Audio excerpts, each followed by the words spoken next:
God in Christianity, I would like to clarify a few points.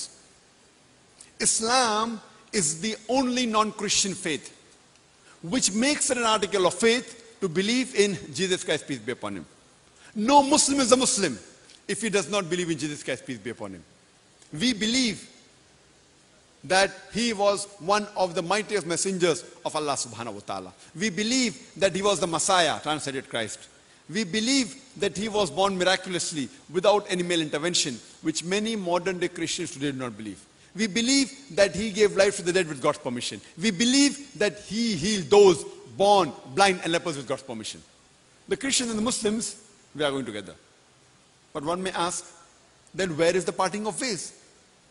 The parting of ways is that most of the Christians believe that Jesus Christ, peace be upon him, is God. Most of them believe that he claimed divinity. In fact, if you read the Bible, there is not a single unequivocal statement in the complete Bible where Jesus Christ, peace be upon him, himself says that I am God, or where he says worship me.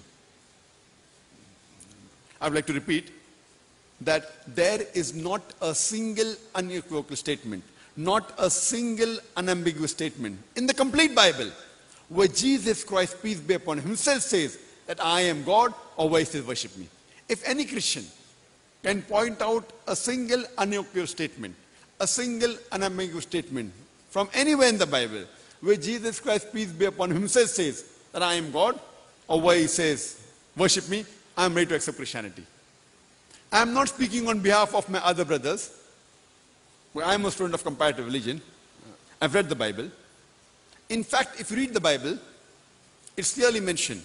Jesus Christ, peace be upon him, says, it's mentioned in the Gospel of John, chapter number 14, verse number 28. Jesus Christ, peace be upon him, says, my Father is greater than I. Gospel of John, chapter number 10, verse number 29. My Father is greater than all. Gospel of Matthew, chapter number 12, verse number 28. I cast out devil with the Spirit of God. Gospel of Luke, chapter number 11, verse number 20. I, with the finger of God, cast out devil. Gospel of John, chapter number 5, verse number 30. I can of my own self do nothing.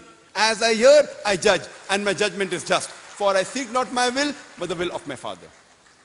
Anyone who says, I seek not my will, but the will of the Father, the will of Almighty God, he's a Muslim. Jesus Christ, peace be upon him, was a Muslim. Jesus Christ, peace be upon him, never claimed divinity. In fact, it's clearly mentioned in the Gospel of Matthew, chapter number 5, verse number 17 to 20. Jesus Christ, peace be upon him, says, think not that I am come to destroy the law of the prophets.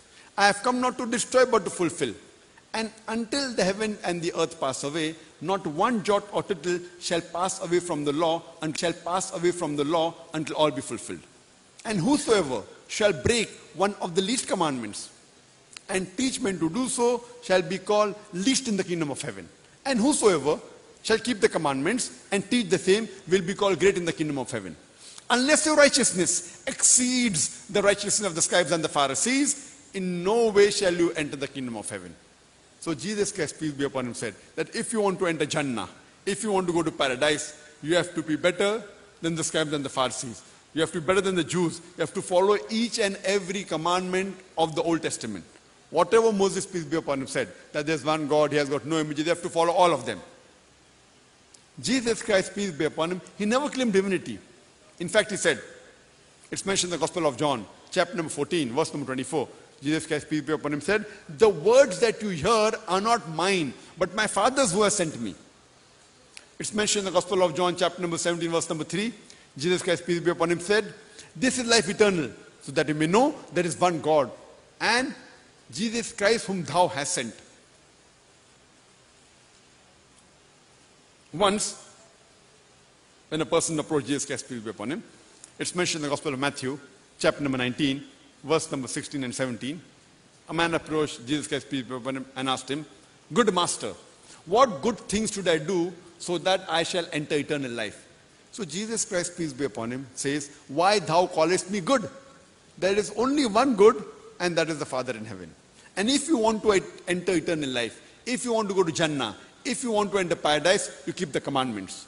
Jesus Christ, peace be upon him, never said that if you want to go to Jannah, you believe that I am God. He never said that you believe that I died for your sins on the cross. In fact, he said, if you want to enter Jannah, if you want to enter paradise, you keep the commandments. It's clearly mentioned in the book of Acts, chapter number 2, verse number 22. It says, "Ye men of Israel, listen to this. Jesus of Nazareth, a man approved of God amongst you by wonders and miracles and signs which God did by him, and you are witness to it." A man approved of God amongst you by wonders and miracles and signs which God did by him, and you witness to it. And when Jesus Christ, peace be upon him, was asked that which is the first of commandments, he repeated verbatim what was said by Moses, peace be upon him, earlier. It's mentioned in the Gospel of Mark, chapter number 12, verse number 29. Jesus Christ, peace be upon him, said, "Shema Israelo, Adnei Hainu Adnei Chad." It's a Hebrew quotation which means, "Hear, O Israel, the Lord, our God, is one Lord."